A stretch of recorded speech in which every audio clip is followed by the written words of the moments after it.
Butcherbox is an indie title released on Steam for PC on March 25th, 2019, and it's an arena shooter in the simplest sense. There's only your character, their guns, and the hordes of enemies pouring into an arena that you're trapped in.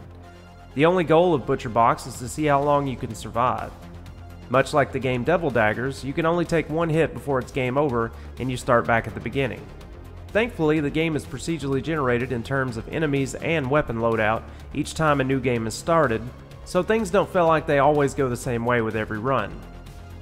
The game is built on the Unity engine, and even though it's nothing groundbreaking in terms of graphical fidelity, the game has a simple and cartoonish look to it. The guns and enemies are cel-shaded, so it gives off a bit of a Borderlands vibe in that regard.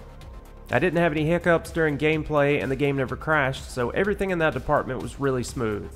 The graphical options are super limited, so don't expect anything more than low, medium, and high for what can be done with them.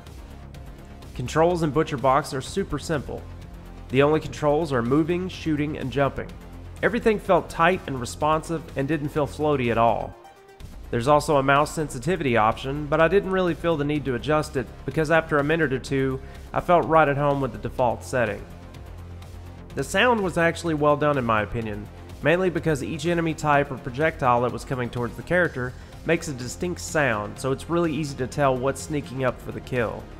I really like that because knowing what's around means everything due to the fact that each enemy has different speeds of movement as well as attacks. There's no music, but that's probably because of the fact that hearing the enemies is pretty important. There aren't dozens of enemy types in Butcherbox, but that's honestly okay. There's still plenty of variety, and if there were too many more types, things would probably just get a little bit too insane. The longest I could survive currently was just over 6 minutes. With some practice, I know I could do better, and the top person on the leaderboard so far was just over 8 minutes. I kept saying to myself, I think I could do at least just one more run. And that's a great thing. The only thing that I would love to see added is a timer option so you can check and see how the current run is going. The guns in Butcherbox leave a little bit to be desired for the most part, mainly because of a slow rate of fire, weak damage, or poor range and accuracy. They aren't terrible or anything, but a lot of them weren't all that amazing. However, the gun that won me over is the shotgun. It has incredible range, accuracy, firing rate, and damage. It's the sole reason that the other guns just weren't doing it for me. The shotgun just makes them all look pale in comparison. So would I recommend Butcherbox?